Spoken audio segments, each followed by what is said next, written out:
The next neckline finish we'll look at is the two-piece collar, sometimes referred to as the collar with stand. This is a standard kind of collar that you're going to find on just about any button-up shirt. There's a lot of pieces involved in this. Make sure you're following all of the cutting instructions for the pattern pieces, and make sure you're following along the video very, very closely, because if you're not, you're going to end up with some wonky things happening. For this sample, you're going to need the collar back bodice pattern. The instructions say to cut 2 from muslin. We'll only need 1 of these for this sample, so I'm just going to remove 1 for right now. Save the other one because you're going to need that for another sample later on. So the collar back bodice pattern, got 1 of those. Remember to clip your notches. I have not marked my seam allowances because I know that I'm sewing at a 1/2 inch seam allowance. You can always refer to your pattern if you need to. The placket front bodice pattern, you're going to need to cut 1 pair from muslin. Make sure you're notching everything. Be aware of where your seam allowances are. If you need to transfer these to your sample, to your muslin, you can. But the placket front bodice pattern, that's going to have several notches on it, and you should have a pair of these. So it should be 2 pieces that we can make as opposing pairs. If you're working on an actual garment, you would have right sides facing up. They'd be mirror images of each other. So the front and back of our bodice. We're going to work with those in just a moment. Your 2-piece collar pattern. Cut 1 pair out of muslin and cut 1 pair out of interfacing. Notice there is seam allowance along 3 sides and no seam allowance on this side. And this says cut on fold. The only reason I have you all cut this on fold is because I can't fit the whole pattern on a single piece of printer paper. So this will need to be cut on fold. Remember to cut on fold. Same thing goes for our collar stand patterns. So if you have accidentally trimmed this off, you're going to need to recut. So 2-piece collar pattern, 1 pair of muslin and 1 pair of interfacing. So you're going to have 2 of these cut from muslin. That's 1 pair. And again, if you were working with fabric with a discernible right and wrong side, they would be mirror images of each other. You'll also need 1 pair of interfacing prepared for this. So 4 pieces, 2 of muslin, 2 of interfacing. I'm going to lay these onto the wrong sides of my muslin for right now. These are symmetrical patterns. Doesn't matter which side is your right or your wrong side. Just pick whichever side you want to be your wrong side. There are a few notches on here in the corners just to indicate the 1/2 inch seam allowance, but you can always refer to your pattern to ensure that you're maintaining a 1/2 inch seam allowance all the way around. I'm going to set these aside because we're going to work with these in a moment as well.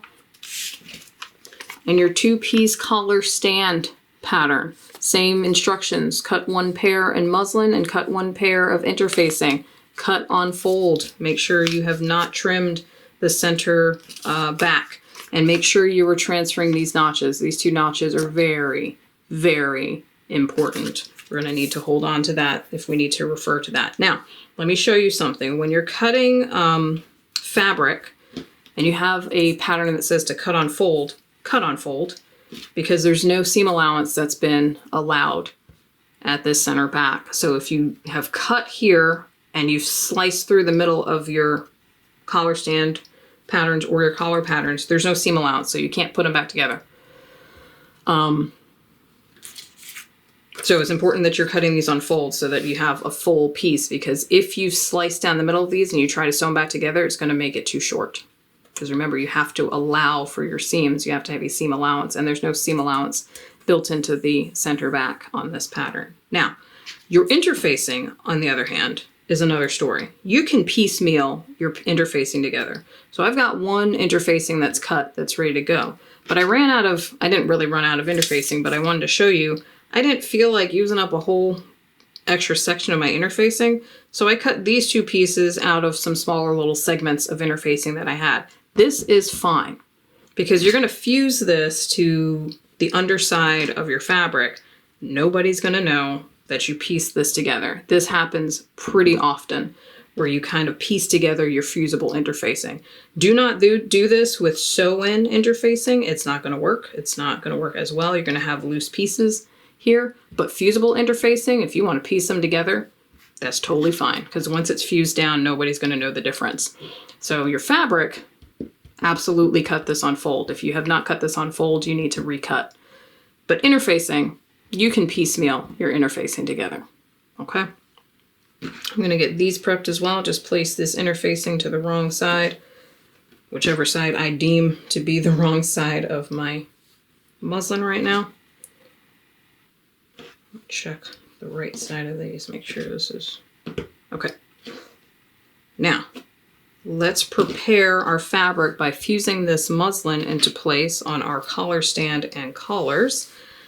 And I'm going to bring, I don't need the back bodice piece, we can set that aside for now, but I am going to bring my front bodice piece. And if you want to, bring your pattern with you, because we're going to need to press this into place.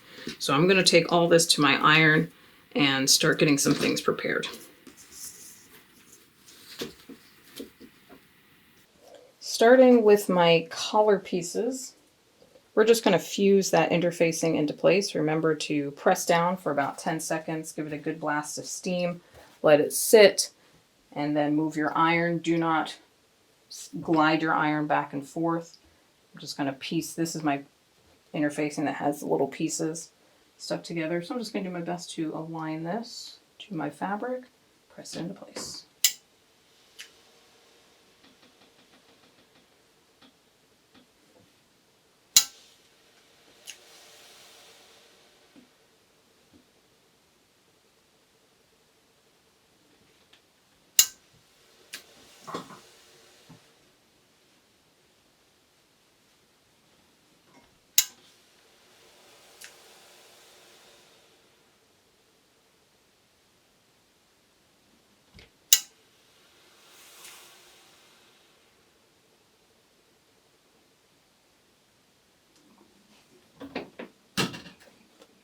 Let it cool off, and then you can check to see if it's lifting anywhere. If it is, give it another hit with the iron. Same thing for the second piece. There should be 2 of these collar stand pieces. I'll press this interfacing into place as well.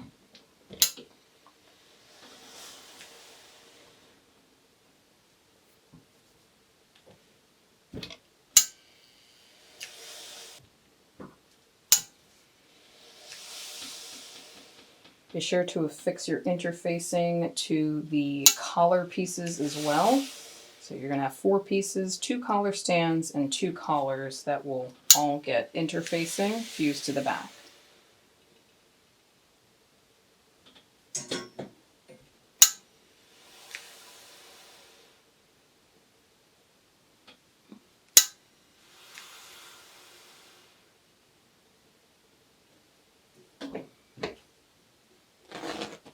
Okay. 2 collars with fusible interfacing and 2 collar stands with fusible attached. Now the last thing I want to press while I'm here is the placket front bodice patterns. They should have notches at the center front, and if you check your pattern, you'll see there's a 1/2 inch seam allowance along this edge. I'm going to do a little bit of folding and pressing to get this prepared. First thing I want to do with my piece oriented like this, just like on my pattern, I want to fold under this 1/2 inch. Now there isn't a notch on there for the 1/2 inch, so you might want to mark it with a friction pen. You might want to measure it with your ruler. I'm going to use my little pressing guide here, and I'm just going to eyeball it, to be honest with you. I'm going to turn this under by 1/2 inch, so I'm just folding this 1/2 inch under, and I'm going to press that out of the way.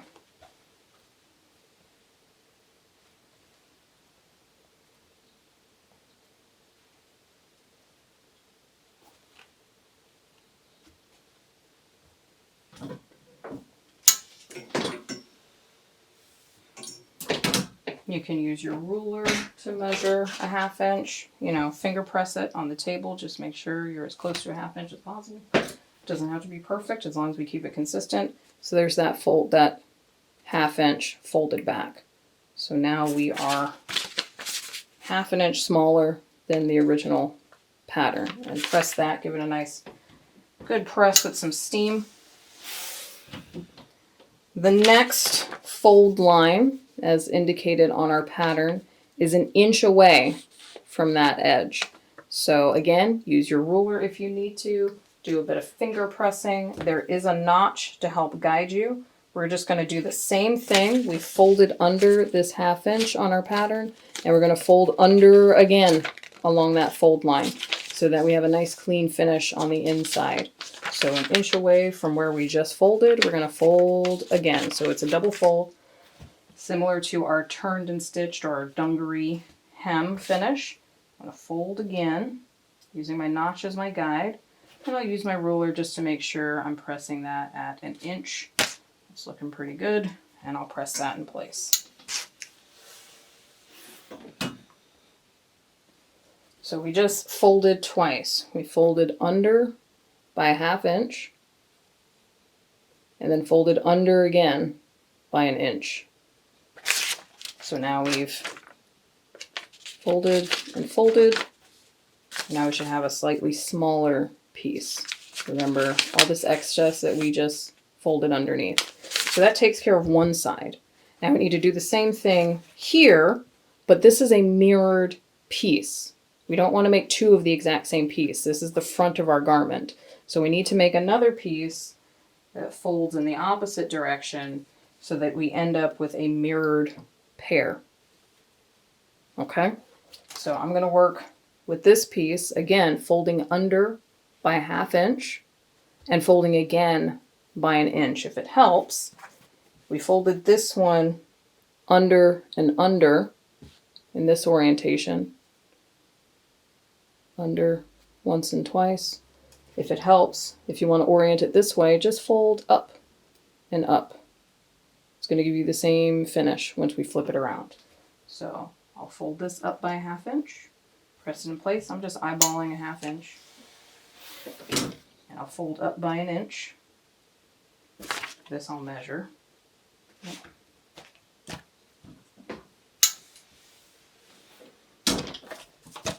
So that gives me two mirrored pieces with a clean folded edge on both sides.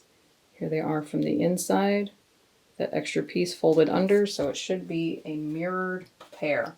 Make sure you're not making two of the same piece or else you're going to have a messed up sample. So again, I press this one under by 1/2 inch, under by an inch. This one got folded up by a 1/2 inch and up by another inch, and we just turn that over so we have a nice mirrored pair.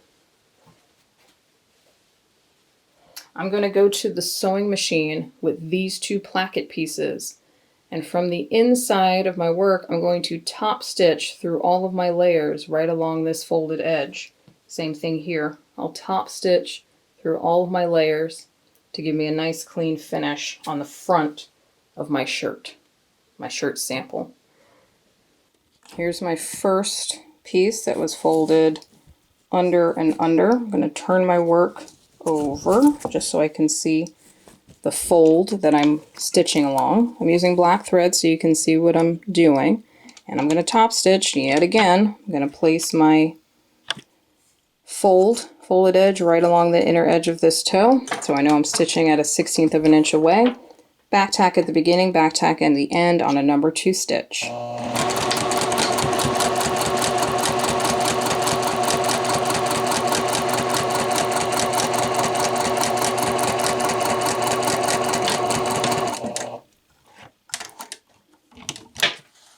Now normally on an actual garment you'd be using thread similar to the color of your fabric, but this is for demonstration purposes.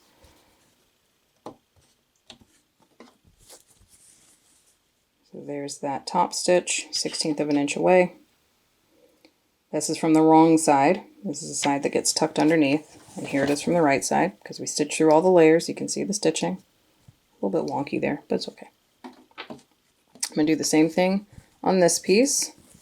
Remember, this is the mirrored side, so that got folded under and under. I'm going to turn this over so I can see where I'm stitching.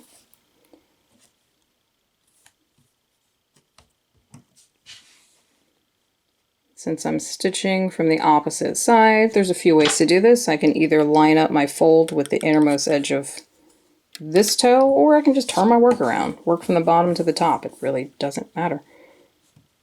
I'm accustomed to top stitching this way, so I'm going to start from the bottom, work my way up. Number 2 stitch, back tack at the beginning, back tack at the end.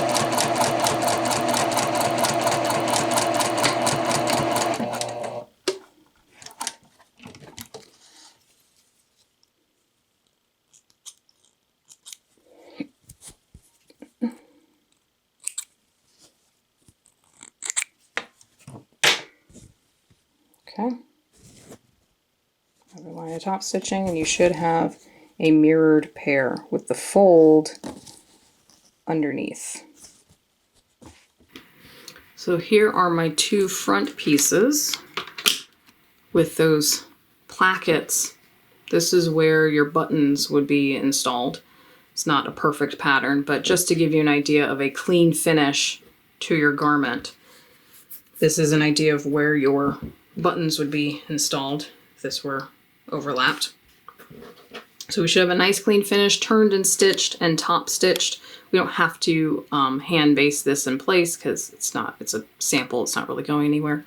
But my folded edge is under here and it's nice and flat along this side. Again, folded edge under here and flat along this side. So if for some reason you have a folded edge under here and a folded edge sitting on the top here, you need to rip these stitches out, tuck your fabric up underneath the opposite way, and then top stitch it. Your folded edge should be on the wrong side of your pieces, and it should be a mirrored image of these 2 front pieces. Assuming this is the right side of my fabric, because I've got my folded edges underneath, I'm going to take my back bodice, my back collar back bodice pattern, excuse me, the collar back bodice. I'm just going to place that on top of my work. So now these are right sides together. These are the right sides of my front, and this will become the right side of my back. And just as we've been doing, make sure you align these side raw edges over here. Make sure those are aligned, and make sure your shoulder seams are aligned. They will not match up here. The notches will not match up on the shoulder edge. Notches here at the neckline should match. So make sure this is flush and this is flush. Pin those in place.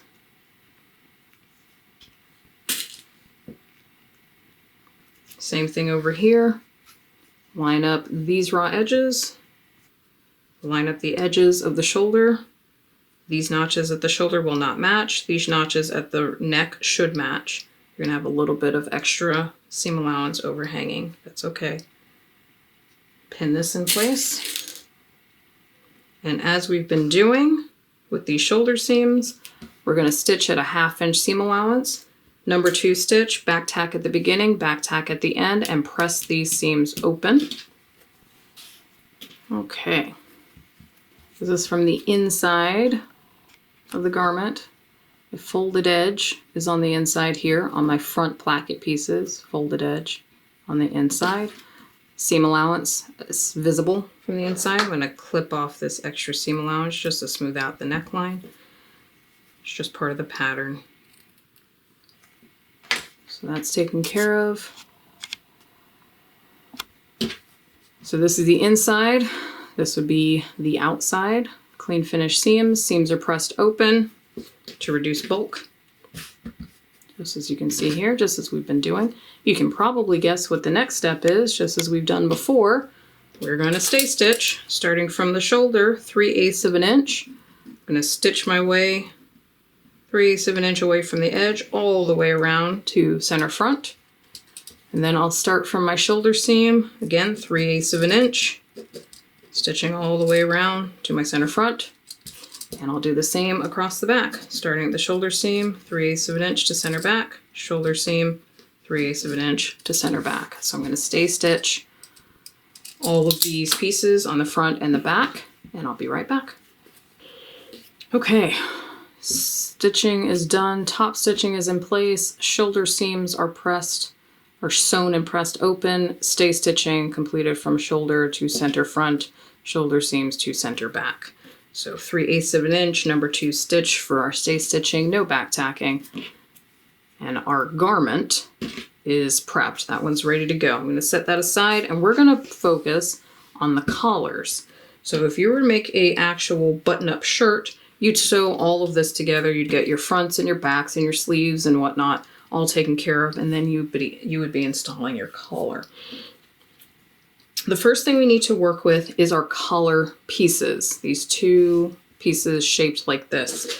This is our collar stand. Our collar stand is shaped like this. Be very careful, pay close attention to the orientation that I have these pattern pieces in, because this is very important. If you're not following the exact same positioning and orientation of your patterns, you're going to end up with something messed up.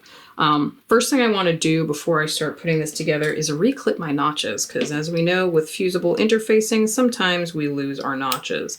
And the notches on the collar stand are very, very important. So I'm going to make sure that those are reclipped. You should have 4 notches on each piece. Same thing here.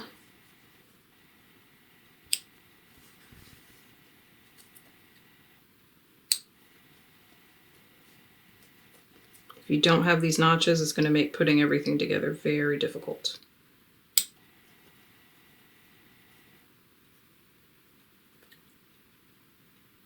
Okay, so those are reclipped. Those are ready to go. 4 notches on either of these collar stands. So I'm going to set the stands aside. Remember what these look like. They have these little curved corners here. We're going to set these aside for right now. We're going to work with those later. All right, I'm going to work with my 2 collar pieces at the moment. You don't need to worry about the collar stand right now. This is the orientation that I want to have. I want to keep it oriented just like I have on the pattern. So I'm going to keep these with these points, these peaks facing up. This is the side with my interfacing. You can see that interfacing there. And this is the side with my muslin. So my muslin is currently facing down to my table. I want to place these right sides together. So I'm just going to take one of them and flip it over so that my muslin is facing up towards me. Take the other one and place this on top. So now my interfacing is visible from the outside and my muslin is right sides together. So this is right sides together. Remember, I want to keep this orientation with these peaks going up in this direction. Pay close attention to that, because if you're not following that orientation, you're going to end up with a messed up collar. I can do my best to line up all of the raw edges. And I know from my pattern, I have a 1/2 inch seam allowance along these edges. There's nothing in the center back because I cut it on fold. So I've got 1/2 inch seam allowance all the way around here. Now, pay close attention. I'm going to mark a 1/2 inch seam allowance along these 2 shorter edges. And I'm going to mark a 1/2 inch seam allowance along this lower edge. Remember to keep your pattern oriented this way, because if you sew it like this, if you're marking these, it's not going to fit your collar stand. Keep these pieces oriented with these peaks pointing up. So I'm going to mark a 1/2 inch seam allowance on either side here and along this bottom edge here. I'm going to use chalk. You can use chalk, you can use friction pen. Just want to identify that you do not have to have a friction pen for everything. You can use chalk as long as you're marking the wrong side of your work. You can use transfer paper. You can place your pattern on top and use transfer paper to mark your 1/2 inch seam allowance.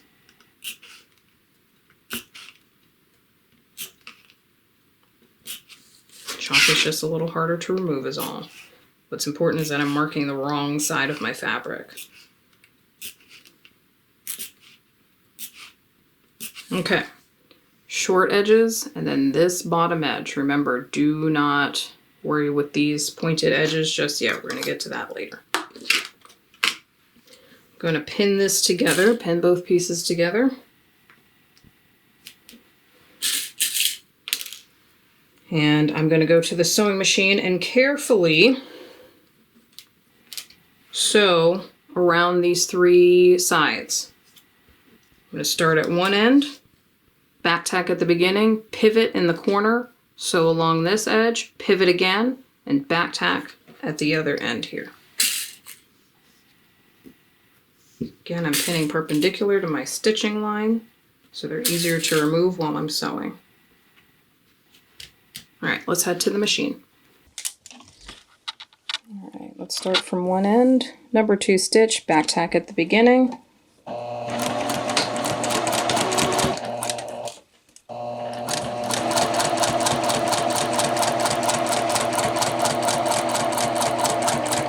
Pivot in the corner, walking my stitches so I can get right into that corner. If you want to, you can switch to a number 1 stitch to get more dexterity in that corner, just as we did on our outward corners. I'll switch to a number 1 stitch and stitch out on a number 1, just make sure it's a little more secure. And then I'll switch to a number 2 stitch. You can switch to a number 1 stitch back here if you want, totally fine. As long as you're not stitching number 1 all the way around. It'll take too long and it'll be really difficult to remove if you have to take those stitches out.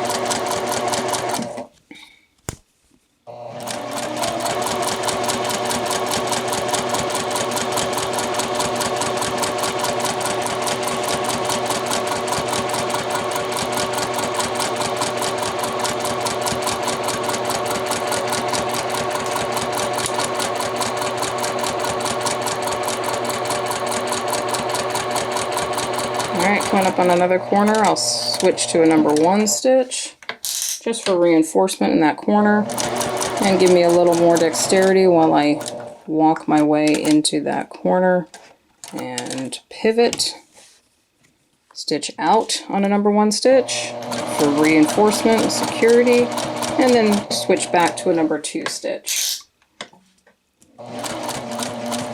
And as I come to the end of this, I will back tack and clip all my threads.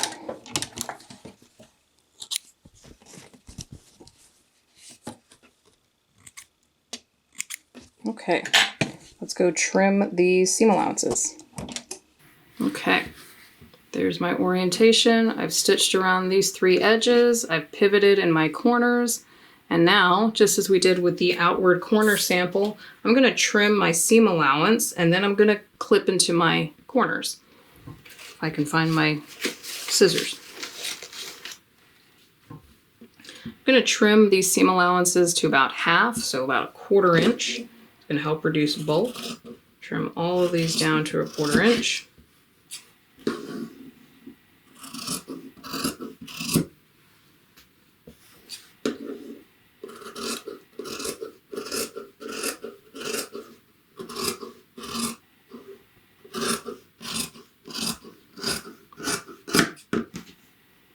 And just as we did with our outward corner sample, I'm going to clip my corners.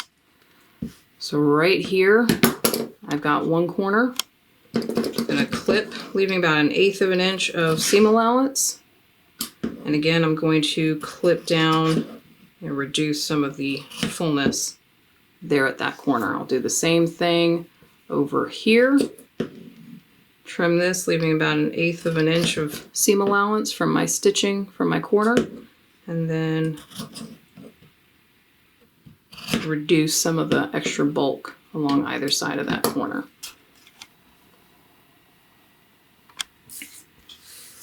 Let's see, my work table is a mess. Let me clean this up a little bit.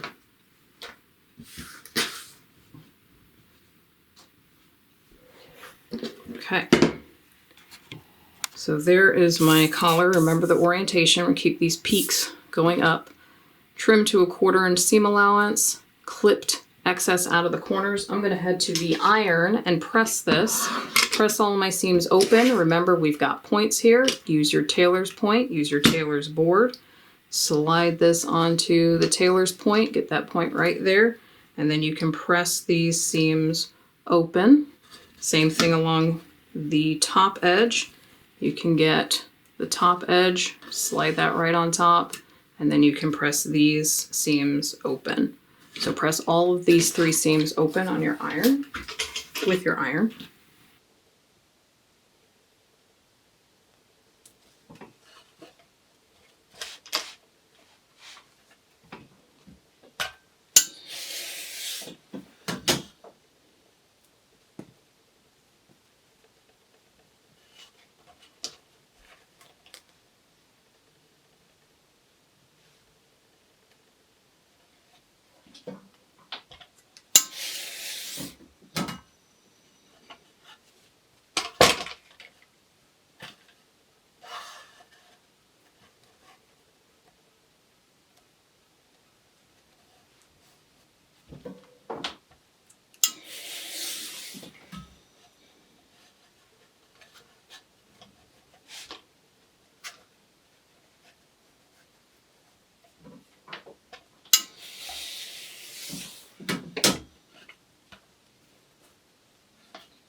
seams are pressed open.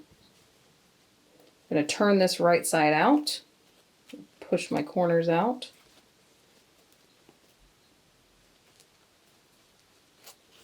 Push this right side out, get it nice and clean finished. I'll grab my awl and I'll poke these corners out.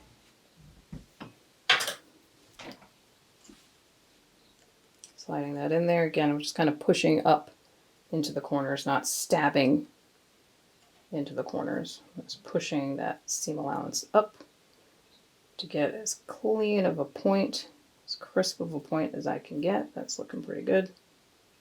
About as good as I'm going to get with that much muslin and interfacing wedged in there.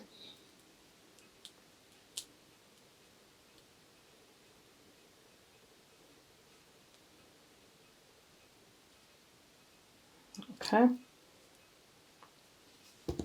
And then with right side facing out, I'm going to press this again. Get it nice and clean.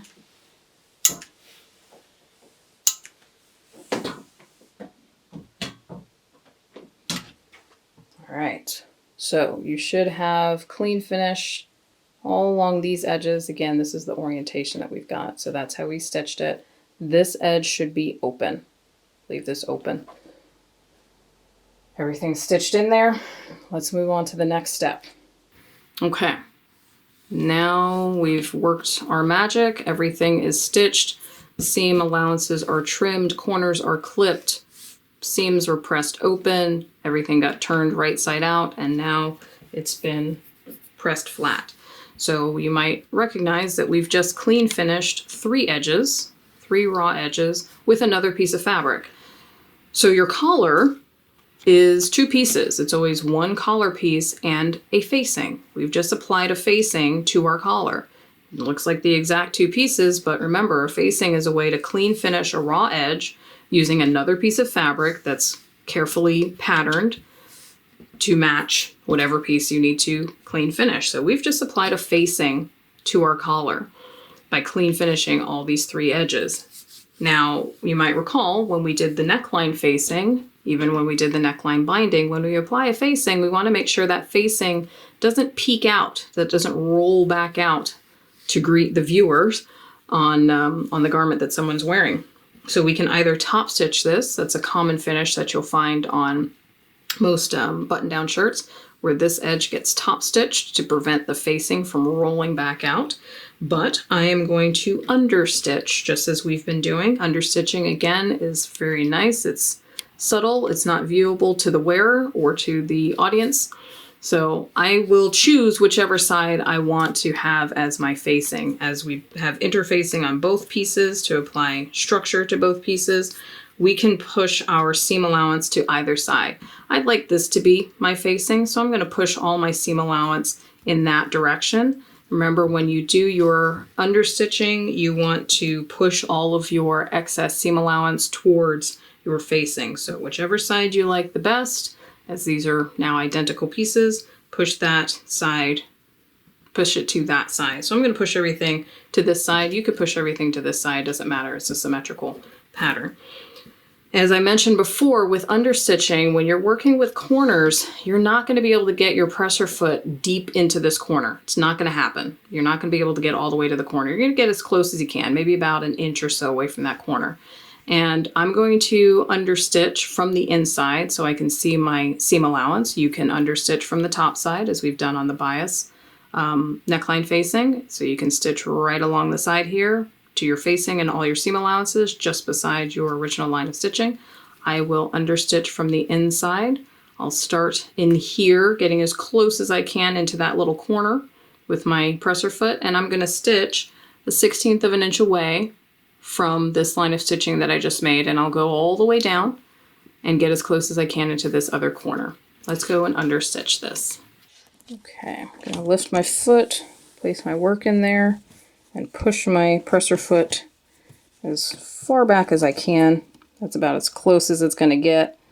And just as we've done before, I want to align my original line of stitching to the innermost edge of this toe so that I know when I'm sewing, I am sewing at a 1/16 of an inch just beside it. catching both seam allowances and my facing, the side that I've deemed to be my facing. On some garments, you'll have only one side that will have interfacing. That will be your facing side, and you push all your seam allowance to that. But since this pattern has both pieces interfaced, it doesn't make much of a difference. With whichever side you want as your facing, it's your choice. Number 2 stitch, back tack at the beginning, back tack at the end. Remember, keep this aligned to your innermost edge of that toe.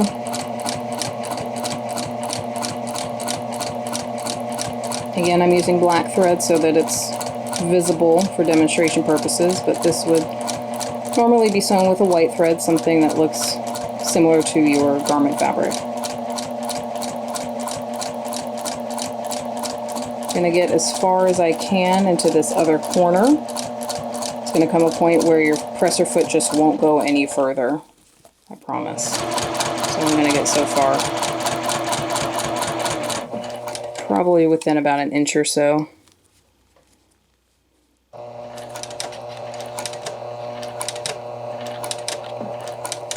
So you can see, here's my other seam here. My corner is tucked down in there.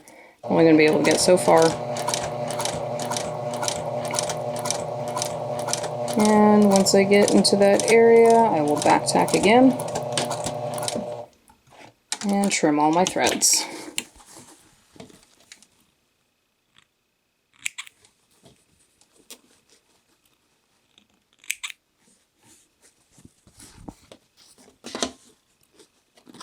Try and clean up this bobbin thread. Okay. There we go. So from the right side, you'd have no idea that there was any sewing, but our understitching shows through there. Remember to pick up both seam allowances and whichever side you decide to use as your facing. So we've taken care of the construction for our collar. Remember the orientation, keeping these peaks up. This side is still open. We finished off this edge of our collar. I'm going to trim my seam allowances here. I've got a couple of little extra bits hanging off there as a part of the patterning process. So I'm just going to clean those up just so that it's a nice smooth curve along that raw edge. So we've taken care of this. The next step is to attach our collar to our collar stand. These two pieces make up our collar stand. These are the pieces with the curved corners. Now, when we put this together, what we're essentially doing is sandwiching our collar in between our collar stands. So take your collar stands. This side has my fusible interfacing on it. There's my weft interfacing. That side is my muslin. Again, there's my weft interfacing and my muslin. So these are both muslin side down, right side down. We're going to turn one over, whichever one you like. I'll turn this one right side up. So this now has my muslin facing up, right side up. I'm going to take my collar, place my collar in this orientation. Don't place it upside down. Don't try to affix this curve to it or anything. We're just taking the collar as we have it. There's my understitching. Sorry, there's my understitching under there. Doesn't matter which side you're putting down. Place that onto the curve of the collar stand. Remember, right side facing up. There's my muslin facing up on my collar stand. We're going to match these curves. The two curves of the collar stand and the collar are not identical. So we're going to have to kind of finagle it a little bit to get this curve to match this curve, but they're very, very close. Now, as I mentioned before, the notches for these patterns, especially this collar stand, are very, very important. And if you're paying close attention, you'll probably notice that the notches on either side up here are pretty close to where the edges of our collar are. That's exactly why they are there. I'm going to start over here on the left-hand side. Remember, here's the right side of my collar stand. There's my wrong side. I'm just going to grab my collar. Doesn't matter if the understitching is facing up or down. It doesn't matter for this sample. I'm going to take the finished edge that I've just completed there and line that up with that notch. So the notch should lay right along that finished edge, and these raw edges up here should be flush. So this is telling me exactly where I need to place my collar, because if I place it way over here or way over here, it's not going to fit and it won't be centered. So there's that clean finished edge of my collar. Line that up with that notch and keep my raw edges flush. I'm going to pin that in place. And I will work my way over to the other side. Let's just move over there right now and make sure this is properly aligned as well. Again, there's the finished edge of my collar. There's my notch on my collar stand. I'm going to line up these raw edges and keep this edge of my collar aligned with that notch and pin that in place. And now I can do my best to make these curves fit. You can see they're not terribly off, but now that I know where these need to be anchored on either side, I can just work my way across, aligning the raw edges and pinning in place. Now we're going to be doing a lot of hand stitching, so prepare a needle and thread.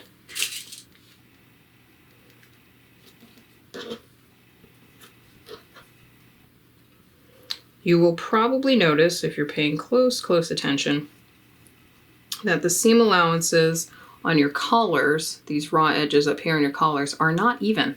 They won't be. They'll be about 1/8 of an inch off, and that's because we've made that understitching along that edge. The understitching causes your facing, the seam allowance of your garment and your facing, to offset one another. They won't be perfectly flush, but do your best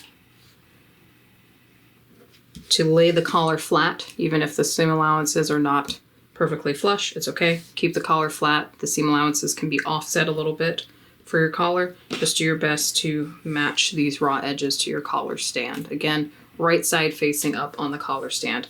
I've pinned this in place. I'm going to hand stitch this in place because I don't want this going anywhere, and I don't want to run through the issue of going to sew this and having my collar shift around or move around on me and not be properly aligned.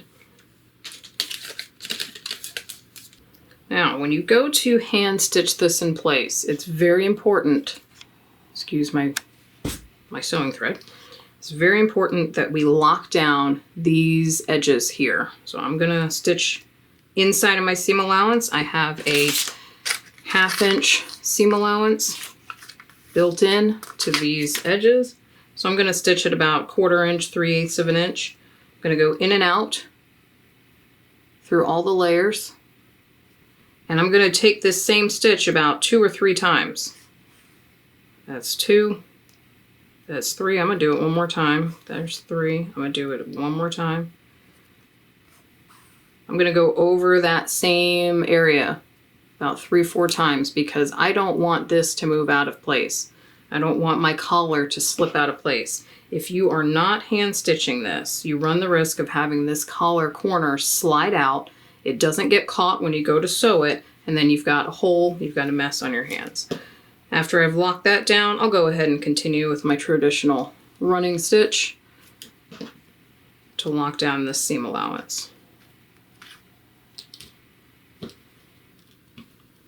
Again, there's a lot of hand sewing involved with this sample to ensure accuracy when we go to sew.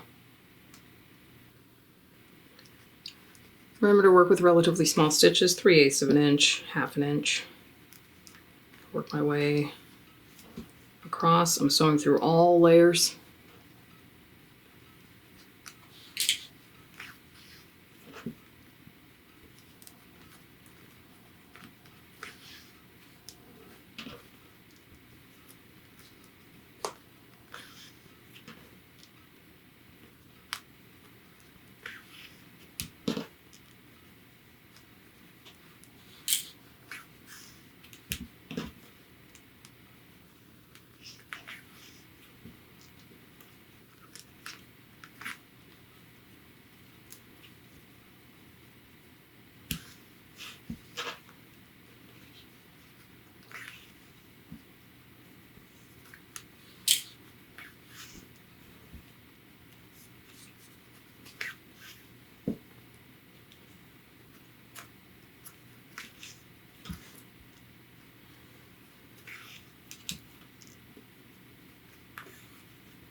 And as I approach this other side where my collar ends, I'm going to do the same as I did at the beginning. I'm going to take a few stitches through all the layers, through here and out through the collar stand fabric. And I will repeat that stitch about 3 or 4 times.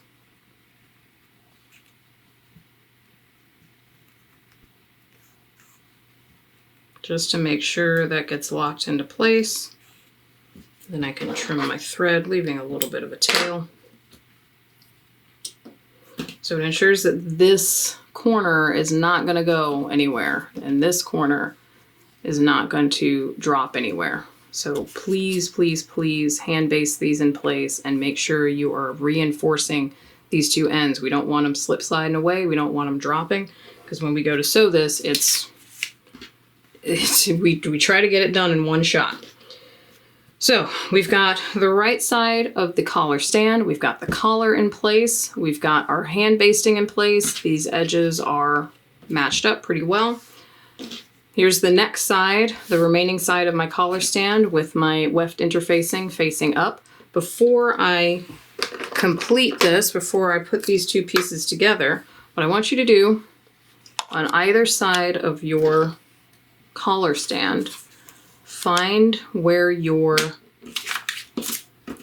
seam allowance is. Here, we'll go to this side so it matches the pattern. We want to indicate this little point. I didn't indicate it as a tailor's tack because there are several ways that you can sew this together. But for our purposes, I'm going to mark my 1/2 inch seam allowance along this edge and again along this bottom edge. So right where those 2 points meet, I want to give myself an indication of that little point. So 1/2 inch in from this raw edge and 1/2 inch in from this raw edge, and I'm just going to mark where those two intersect. So I'm just trying to find this point right here on the pattern. And I'll do the same thing on the opposite side, marking 1/2 inch in and 1/2 inch up. Go. And that point right there is what I'm looking for. So again, it's the same point, just on the reverse side. Because these points are where we're going to start and stop our stitching. It's going to make it a little bit easier, I think, to install this to our garment. Okay, so that is marked on the wrong side. Just finding those little points on this bottom edge. No need to mark the rest of it. If you feel you need to add the rest of the seam allowance, by all means you can. So I'm going to grab the work I just did here with my collar. I'm going to take my remaining collar stand with the weft facing, with my interfacing facing up. This is right side, this is the muslin side down, so that's right sides together. Again, right side of my collar stand, right side of the collar stand, so right sides together. I'm going to match up the curves of my collar stand and pin this in place. Again, you should have corresponding notches on this upper edge that should correspond to the edge of your finished collar that is now hand basted in place. And we're just going to match up all the seam allowances and pin this together.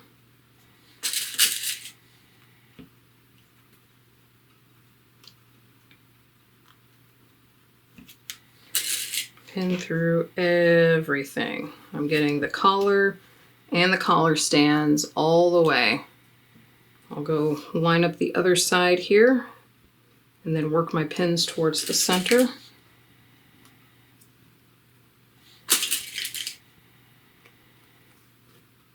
Remember to try to keep these raw edges flush at this top edge.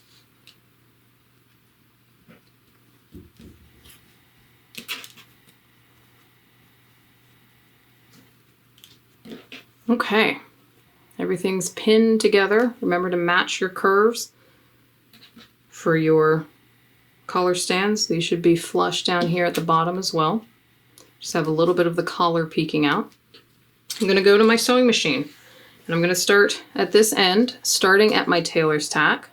I'm going to place my needle in at my tailor's tack, back tack so I can lock in those stitches, and then I will sew at a 1/2 inch seam allowance all the way around. Keep going, 1/2 inch seam allowance all the way, work my way around this curve, and when I reach this other tailor's tack, put my needle down there and back tack again. So we are starting and stopping at those tailor's tacks. We're going to start here, so all the way around, and stop here at this other tailor's tack. Number 2 stitch, back tacking in the beginning and the end, stitching through all of the layers of fabric and interfacing.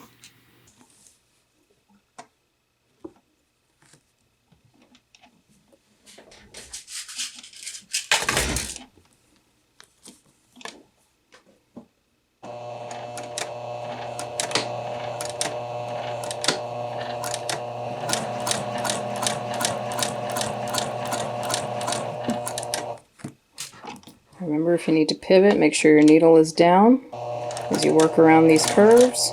Take your time, walk your stitches if you need to.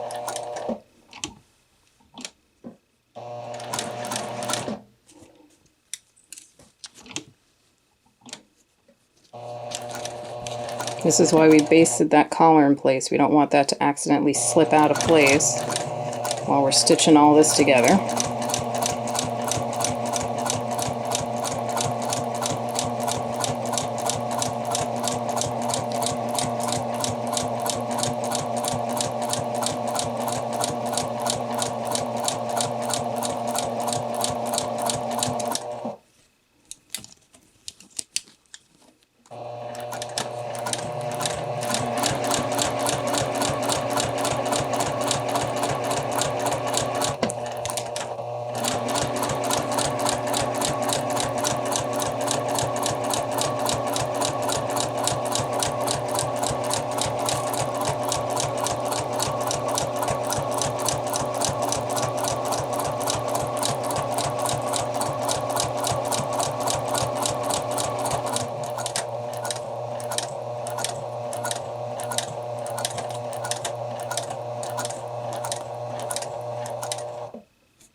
And stopping, back tacking right at this tailor's tack.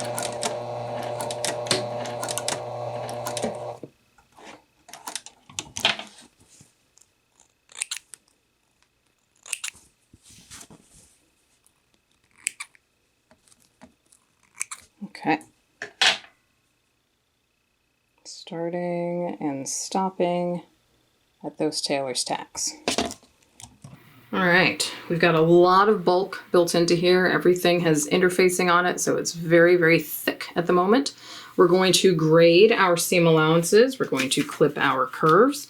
I'm going to grade the collar stands seam allowances down to 1/4 inch, and I'm going to keep the collar seam allowance at about 3/8 of an inch. But I'm going to go ahead and grade the collar stand seam allowances. I'm just going to get those isolated for right now, kind of get those started. So I'm just trimming these down to about half of what the original pattern called for. And then I'm just isolating this one seam allowance, so I'm not cutting through my collar. I'm just cutting through the collar stand. So you can see I'm trimming just the collar stand. Let me get my bigger scissors.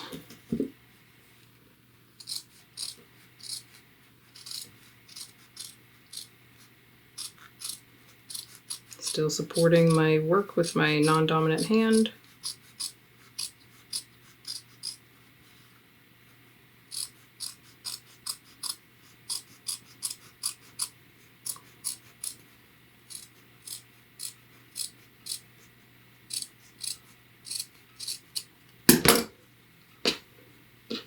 So that's trimmed one side. I'm going to turn it over, do the same thing. These will end up being the same size, so I'm just going to mirror that cut to the opposite side. Those will both be 1/4 inch.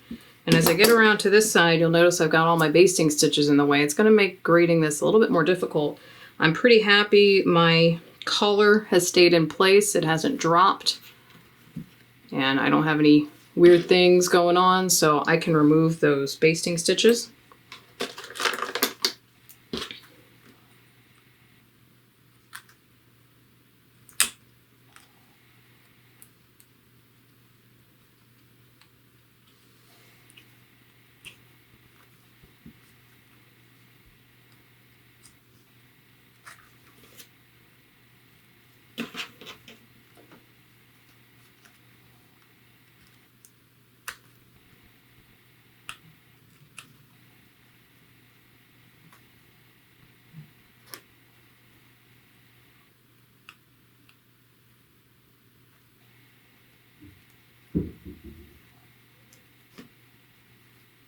If you're lucky, you can give yourself a little bit of a tail to hang on to and then just rip everything out at once.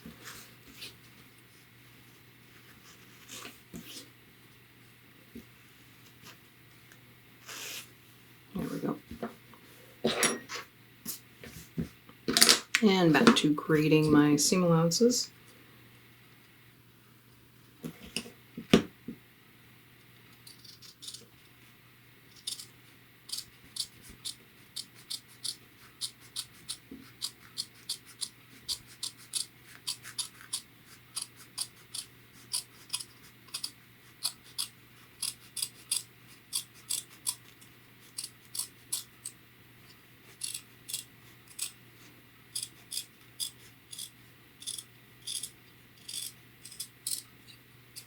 Okay, collar stand is trimmed to 1/4 inch on both sides.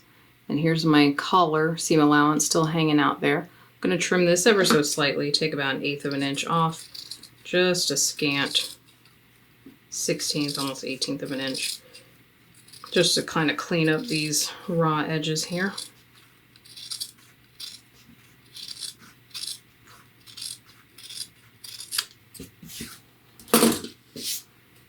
Okay, so seam allowance has been graded on both sides. Got to clip into my curves here on my collar stand. Be very careful. You don't want to clip through your stitching. I'm going to take out little triangles because this is going to produce bulk when we turn this right side out. So I'm going to take out the little triangles.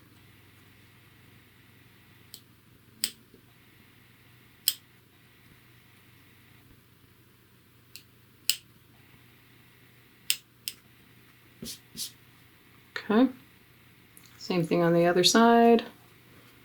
Take those little triangles out, clipping my curves.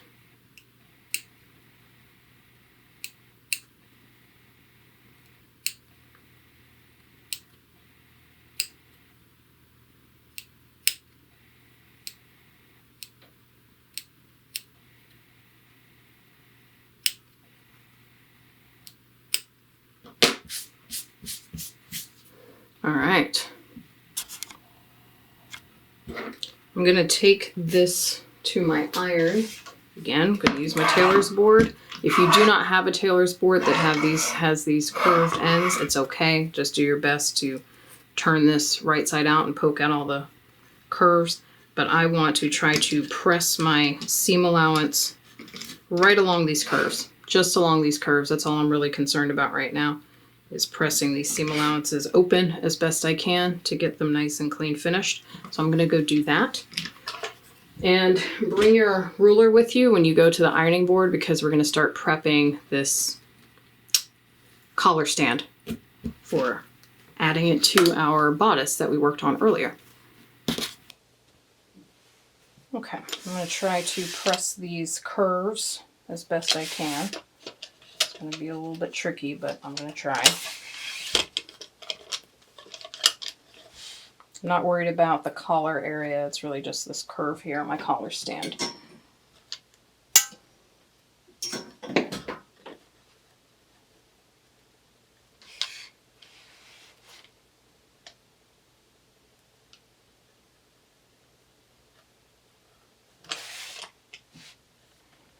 Now,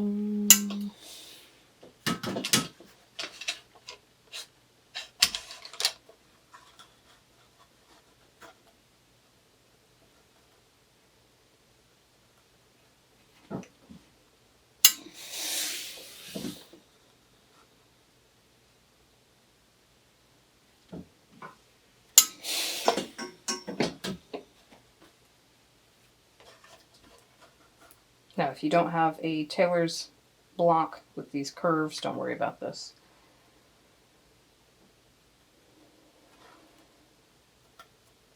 But it will make it easier for you to turn the seam allowances and get a nice clean finish when everything is turned right side out.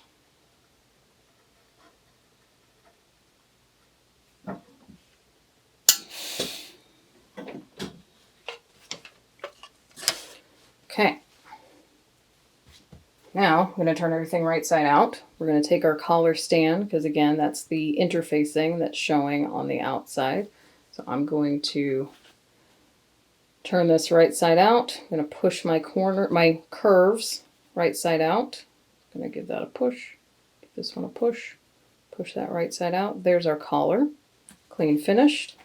And there's our collar stand attached to the bottom edge of it, all clean finished.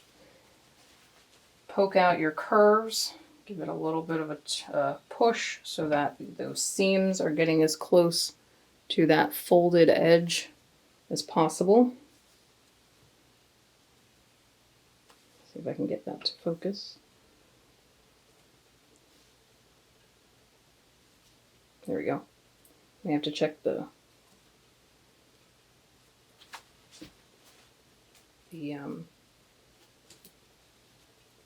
I have to check the tension on my machine.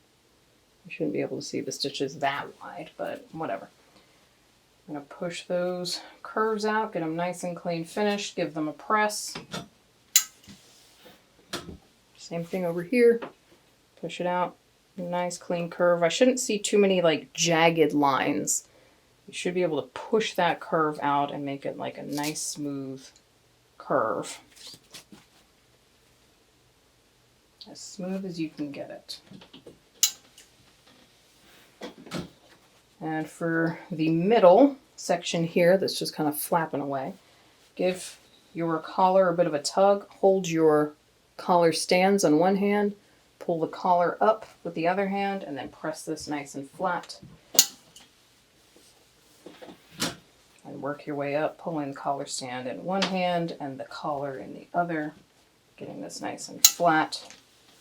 All of your seam allowance will go down towards the collar stand. You'll see that go down into the collar stand.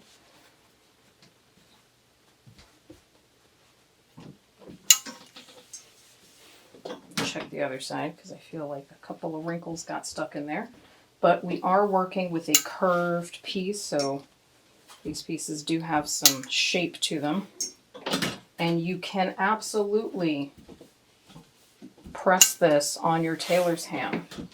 One thing that is often done when working with collars, you saw how we can use the tailor's ham to put darts and whatnot over the tailor's ham. You can also use this for collars. The tailor's ham acts kind of like someone's neck, and you can wrap the collar around your tailor's ham. You can hit it with some steam and then let it sit there. Let it cool down. This happens a lot with tailoring. And then when you remove the piece from the tailor's ham, it holds that curve. It's going to hold that curve a little bit better than it would without that. So that's just a little extra hint. Now, one thing that is important to note with this collar, a little bit more pressing here. Not quite as flat as I'd like it.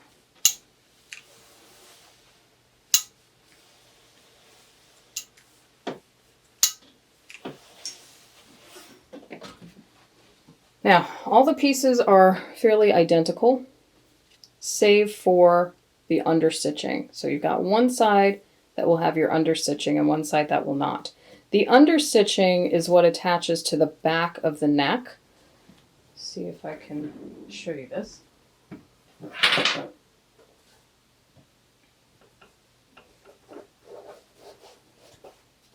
I grab my little half-scale form here, we'll see if I can get this on camera. Here's my little half-scale form. This is the front of her, and here's her back. That's the back of her neck. So if I were putting this on a full-scale form, the back of her neck is where my understitching would go, and this would wrap around her neck, obviously.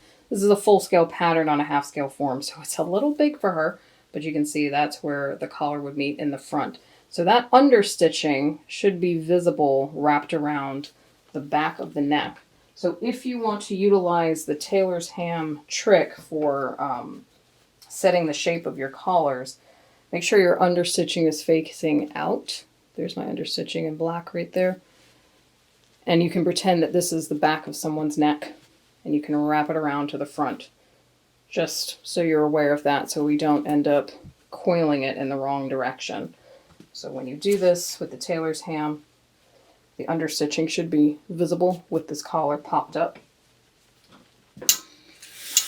You'll notice I'm just hovering the iron over the work. I'm not actually pressing into it. I'm just putting some steam on there, and I'm going to hold it for a few seconds to let it cool. And then you can kind of leave it on the ham for a little bit. Okay, the next thing I want to do is some preemptive work to get this collar stand prepared before we attach it to the bodice pieces that we made earlier. The side that has, whether you've used the tailor's ham to shape this or not, the side that has your understitching, you can see my understitching right there. Down here at the collar stand, this bottom section, we're going to keep that flat. We're going to keep that seam allowance flat down there. Again, this is where my understitching is. I'm going to keep this seam allowance flat. I'm going to turn my work over, and the side that does not have my understitching, there's no understitching on my collar here. And this side, I want to take the seam allowance for my collar stand on this side that does not have my understitching. I want to turn under a 1/2 inch. So the side that has your understitching, leave the seam allowance flat on your collar stand. The side that does not have understitching, your collar stand, turn this under 1/2 inch, because there's a 1/2 inch seam allowance in there. We're going to turn this under by 1/2 inch and press this into place. Utilize your tailor's board, utilize the tailor's ham. I'm going to use my sleeve board just so I can elevate my work so I don't accidentally press onto sections that I don't need to. I'm just going to isolate this little section here, do my best to just press this seam allowance. And I'm just eyeballing 1/2 inch. By all means, if you're not accustomed to doing so, please use your ruler to make sure that you are pressing 1/2 inch under.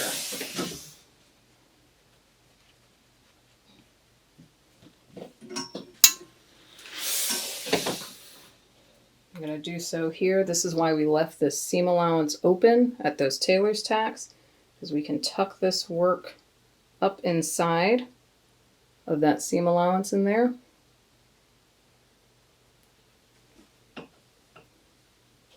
So I can take this side and tuck that up inside of there, and I can utilize that to clean finish this side that needs the edge turned under. I'm going to use my tailor's board again to try to isolate this.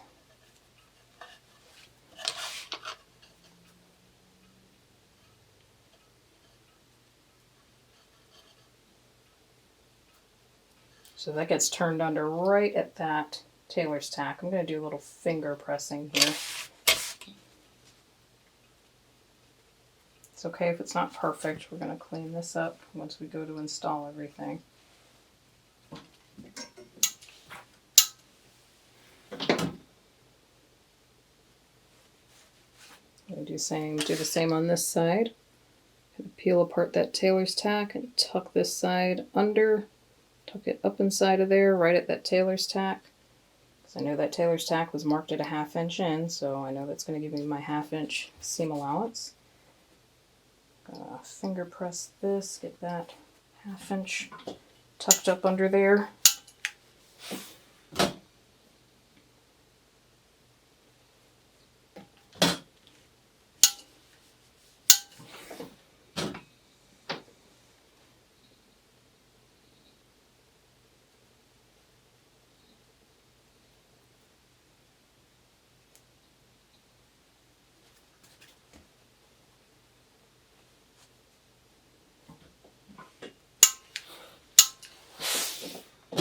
You may find a little bit of bulk in there because this is a curved seam.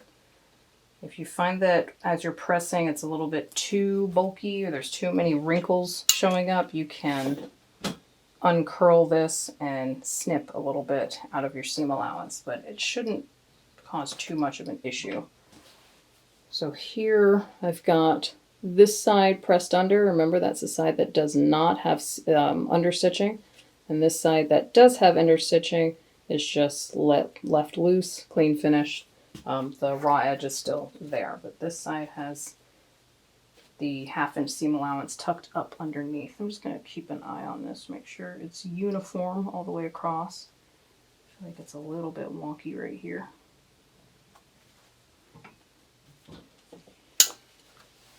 Okay, I'm not going to fuss with it anymore. Let's head back to the work table and get this onto our bodice. Here's the bodice that we worked on earlier with our turned back and top stitched plackets. We're going to put our collar into place. I want you to remember, here's the wrong side of our sample. I want to expose the right side of it, so you should not be able to see your seam allowance. I'm going to turn this around because I'm going to start from the back and work my way to the front. I'm going to grab my collar and collar stand. I'm going to turn this upside down so that my raw edges are matching. I'll show you that one more time. There's our bodice. We had it prepared earlier with our 2 plackets that are folded under in either direction and top stitched. I can open this up. You can see it's the right side of the garment because I cannot see the seam allowance. I'm going to turn this, orient it in this direction so that I can get the back neckline. Your back neckline will usually be shallower than your front neckline. You can see this is almost a straight line and then it kind of scoops into the shoulder, whereas at the front it's a much deeper curve. So if you're ever confused about what's the back, what's the front, this is our back neckline. So I'm just keeping this oriented because I'm going to start pinning my work from the center back and work my way up to the front. Here is our collar and collar stand that we just prepared. I'm going to turn this around, and remember this raw edge that still has the, that has not been pressed, I'm going to lay that down. So you should still be able to lift this up. So don't affix it like this. Make sure that this side we just pressed is still accessible. And we're just going to place this near the center back of our garment, matching up these seam allowances right along here. Now there is a notch. Again, I said these notches are really important. There are notches to either side of your collar stand. These notches correspond to your shoulder seams. So I'm going to match up this notch with my shoulder seam, keeping my raw edges aligned. And I will pin this in place. Again, keeping my shoulder seam open and keeping it aligned to that notch. And I'll do the same over here where I have another notch. That should correspond to my other shoulder seam. Keeping raw edges aligned, keeping that notch in place. I'm going to go ahead and pin that. You're going to see a lot of buckling and crazy stuff going on in here because, again, we're trying to fit a curve to a relatively straight line. So we've got to clip into this, which is why we stay stitch, so we can release tension. I'm going to go ahead and do that. Again, just clip through your bodice piece. That's the section with the stay stitching. I'm going to clip into this every 1/2 inch or so. You can turn your work around if you wish. I'll do that just so it's a little bit easier for me to see what I'm doing. Do not clip through your stay stitching, but clip to it. every 1/2 inch or so.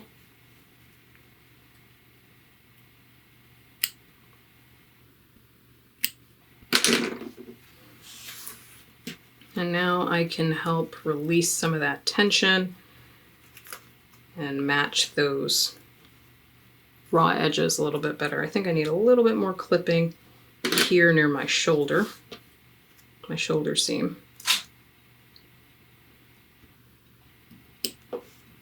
Same thing over here, because that's where the most curvature is at the neckline. Just want to keep these raw edges aligned and pin that in place. And just work my way towards the center back of this example.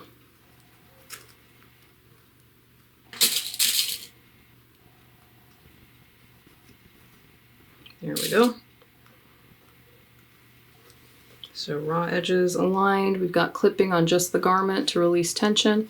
And now I'll work my way around to this front section. I can tell already that I'm going to have to clip into this to make this curve fit.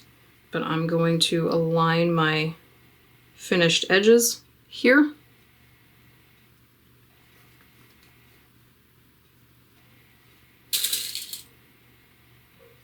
Pin this at center front, so these two edges should be matched up. And I'll go ahead and clip into my curve here on my garment where the stay stitching is, so I can release tension. Always match up your notches, match up your registration points, center fronts, center backs, notches, seams, and then clip into your curves.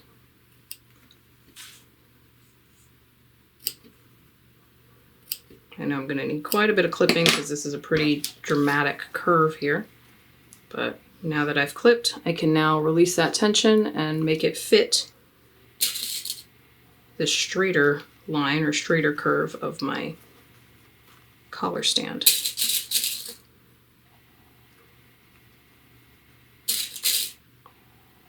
Same thing on the other end. Work my way over here. I know I'm going to have to clip into this curve, but I'm going to match my fronts, center front edges, and matching my raw edges up here along the top. Pin those.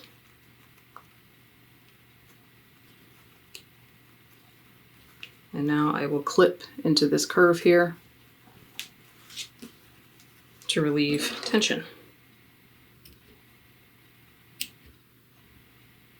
Don't over clip. You don't need clipping every 1/8 of an inch, every 1/4 inch. That you could tear a hole if you clip too much. Every 1/2 inch is fine. If you find that that is enough, then you can go in and put in a little bit of extra clipping.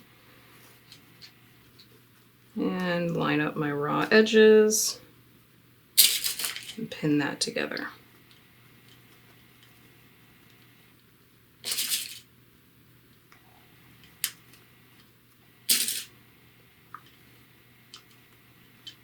Okay, it's a lot of pins, but we've got this in place. Our neckline is clipped, so it's fitting this straighter, less dramatic curve of the collar stand. Now, we want to sew everything together at a 1/2 inch seam allowance. And if I zoom in here, because again, I'll be placing this in my machine in this orientation, we want to sew at a 1/2 inch, which is right here, right next to this fold. You can use your standard presser foot if you feel like you are comfortable with stitching just beside this fold without catching it. You're welcome to do so, but I will be changing my feet if I can find them. Here we go. I'll change to this finishing foot so I can stitch right up along that edge without worrying about possibly catching this. We want to keep this nice and open because we're going to use this to cover up all this nasty gunk that's going on in here right now.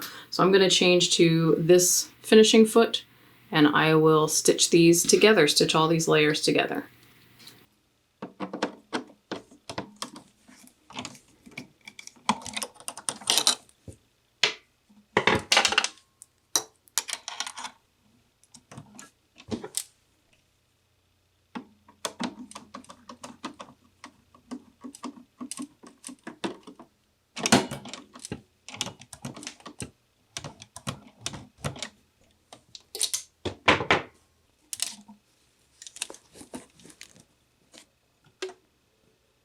Number 2 stitch, back tack at the beginning, back tack at the end.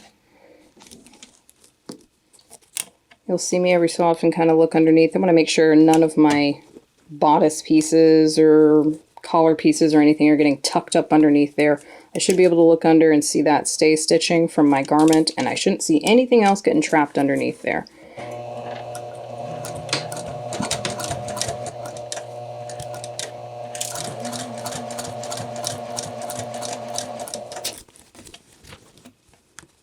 Now I can kind of push this out of the way and I can sew more freely at my 1/2 inch seam allowance. I am using the stitching guide on my sewing machine.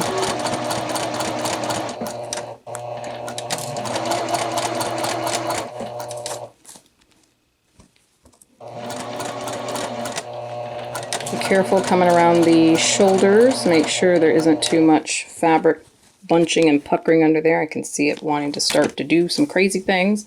So I'm going to take it real slow. I'm going to feel through my layers of fabric to see if it's doing anything strange under there. And if something happens, you get a pucker or something, that's fine. You can just rip out that one section of the seam and resew it. You don't have to restitch the entire thing.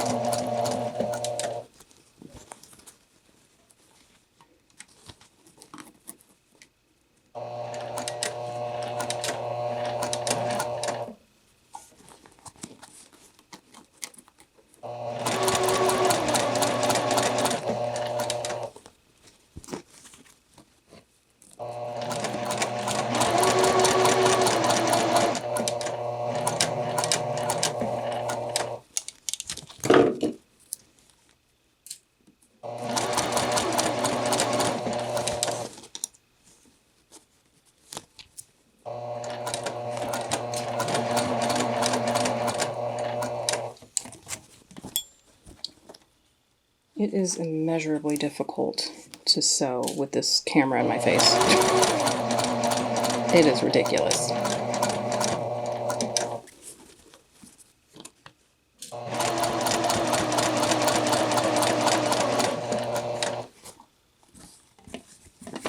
Oops, I think I may have caught. Okay, it's all right.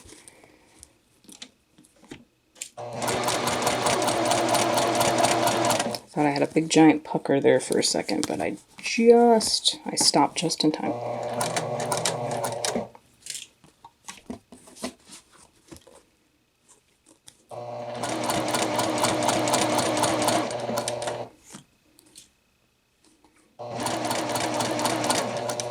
And as we get closer to this edge here, I want to make sure I'm sewing right up along that, just alongside that fold, without catching it. And back tack.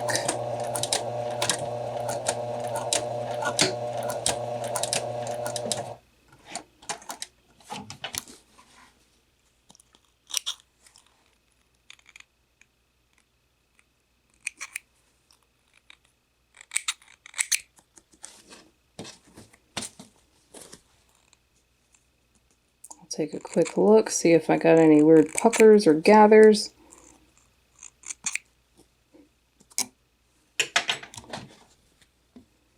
It's looking okay from this side where my collar stand is, but let me turn this around. Take a look from my garment side. A little bit, okay, that's doing all right. That's looking fine. Nothing too bad. Doesn't look like anything's gotten caught in the stitching. You can also lift your garment fabric up and take a look at the seam and look to see if there's any puckers or gathers or anything. If there are, if you do find any puckers or gathers or something that's looking really weird, like this could have become a pucker. This could have folded up on itself and I could have accidentally stitched over it.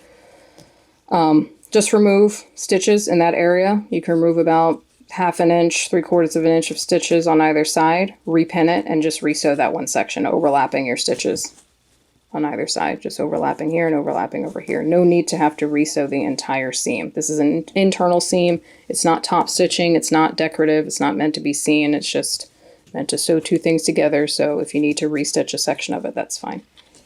All right, we are almost there. I know this has been a long one, but this is the process. for getting collars installed. So we're starting to get there. You might be able to start to see what's happening if I pull this shoulder seam of the front of my garment over. It might start to look familiar if you've ever worn a button-up shirt with the collar popped. If you want to, we can pop the collar back down. And you might start to see something that looks familiar. I'm sure most of you have seen a button-down shirt.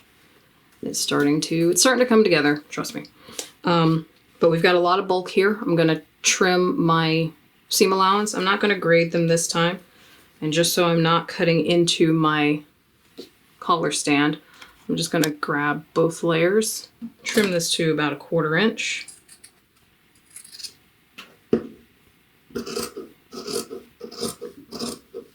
Just trimming about an hefty eighth of an inch off of there. Just want to make sure I'm only cutting the seam allowance. I don't want to be cutting into my garment. Please be very careful when doing this.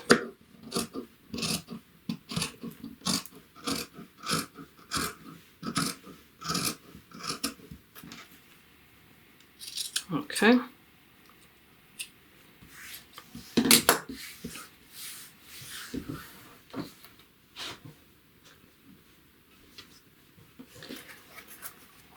And I'm going to do my best to clip into the seam allowance because it is going to give us, clip into my curves, excuse me. I'm going to clip into my curves, especially here around my front neckline on both sides. I'm going to clip into these curves to reduce bulk. I'll cut little triangles out. I'm not worried about my stay stitching so much anymore, so if I accidentally clip through that, that's okay. That's going to be that first line of stitching that's closest. This is my stay stitching right here, because remember the stay stitching is inside the seam allowance. Cut my little triangles out.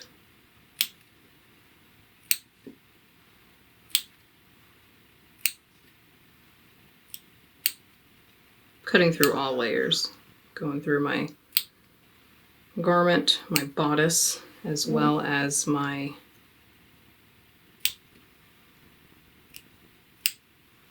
collar stand. Just about anywhere I clipped originally, I'm now cutting those little triangles out.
Okay.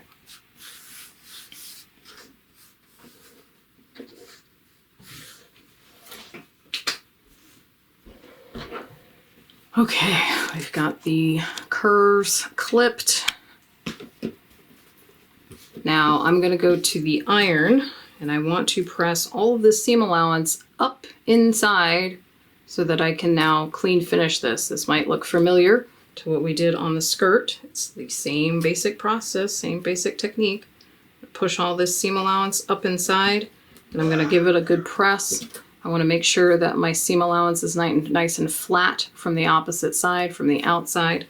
And I'm going to press all that seam allowance up inside of the collar stand.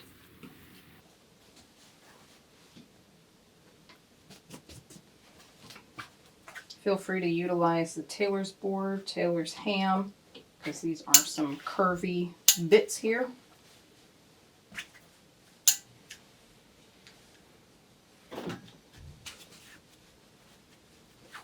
Trying to just get the tip of the iron onto this seam allowance.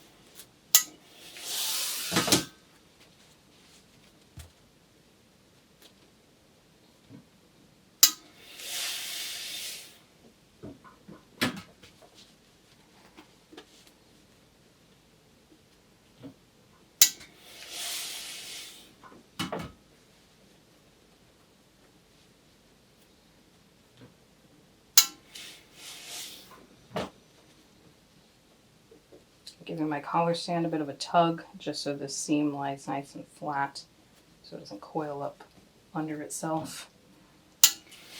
On the opposite side. So from the right side, that seam should be nice and clean finish. We shouldn't see the collar stand rolling down on itself. It should be nice and clean. You should almost be able to see your stitches in there. I'm just going to give this a once over from the right side.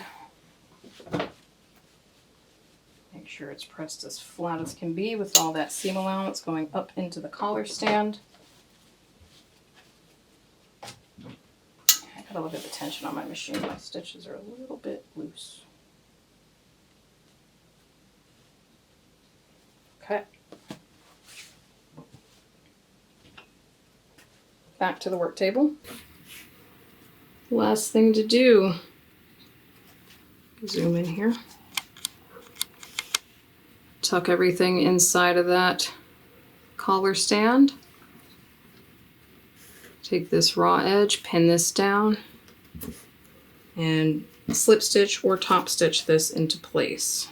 I'm going to pin this and I will slip stitch it. I'm going to do an uneven slip stitch to hold everything in place. It's a little more discreet. I'm going to trim a little bit of bulk off of this corner. Not too much.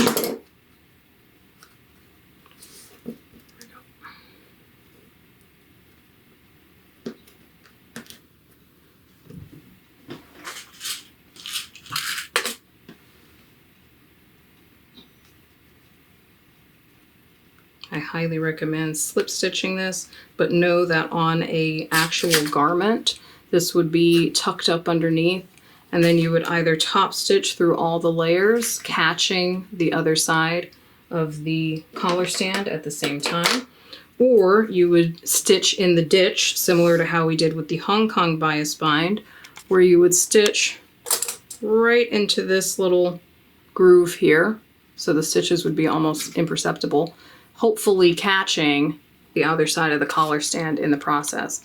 But those are more advanced techniques. Take some practice that I don't have.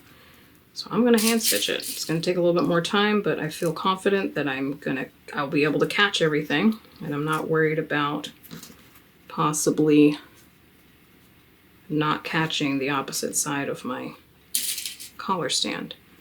You'll notice that I'm overlapping this folded edge so that it's covering all of my stitches. I shouldn't see any stitches poking out from underneath here.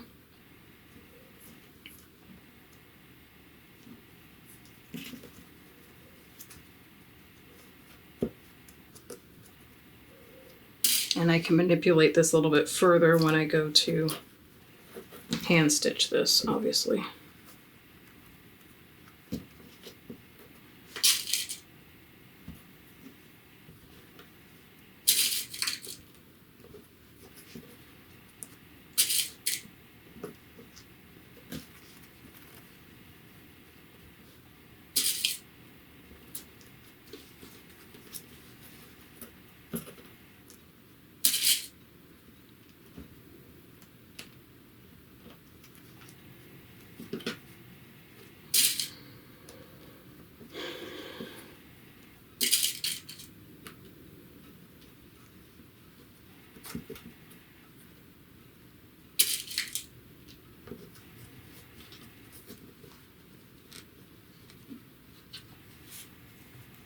Clip some of this extra. This is just the loose seam allowance. I'm just going to clip some of that excess bulk out of that corner so I can tuck this up inside of here.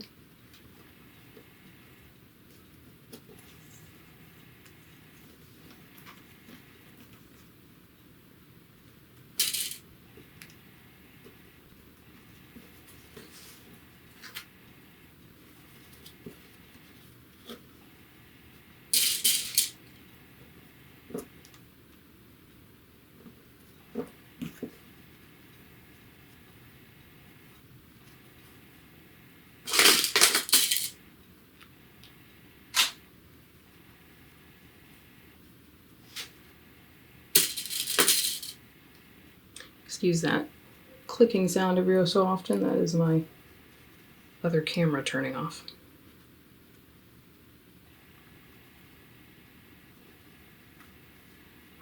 Okay. As I stitch this, I want to make sure I'm feeling underneath here. I'm feeling like it's a little bit bunchy. It kind of wants to bunch up on me underneath here, so I want to make sure that I'm keeping that nice and flat. As flat as possible, because I don't want this to get too nasty on the opposite side here. So I will grab some white thread and I will slip stitch through all of this and finish off this sample. Getting my last bit of slip stitching in. Just gonna lock down some of these stitches.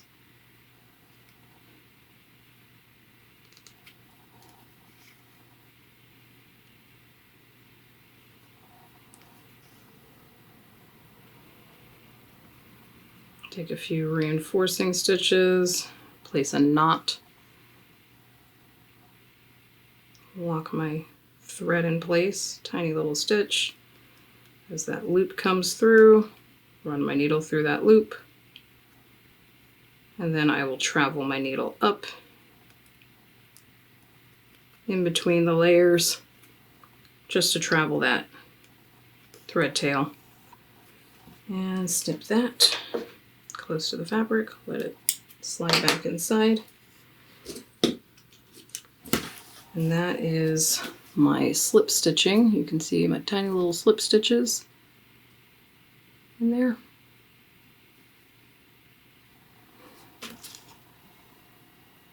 And that is our two-piece collar with stand. I'm going to press this on my tailor's ham, but before I do, I'm going to give it a label.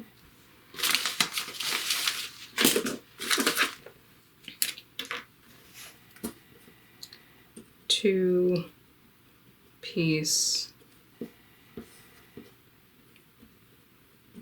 collar slash collar with stand. So you'll hear this sometimes referred to as a two-piece collar, being that it has two pieces to it, the collar stand and the collar itself. Sometimes you'll hear it referred to as the collar with stand, collar with a stand. Either term is interchangeable. I'll head over to the iron and press this into place. Just give it some steam.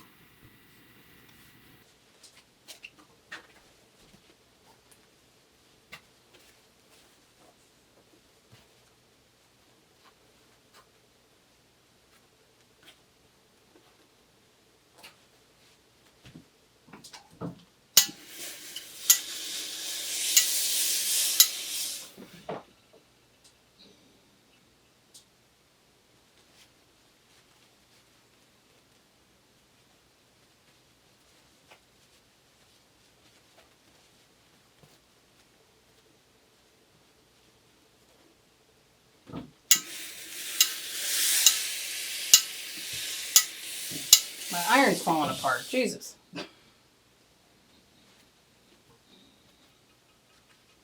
can imagine if this little tailor's ham had shoulders. This is where its shoulders would be, over here. But you can see, probably looks similar to a button-down shirt with that collar folding down over the collar stand. Be sure to take photos from the right side out and inside out. I highly, highly, highly recommend taking some time and finding a dress form.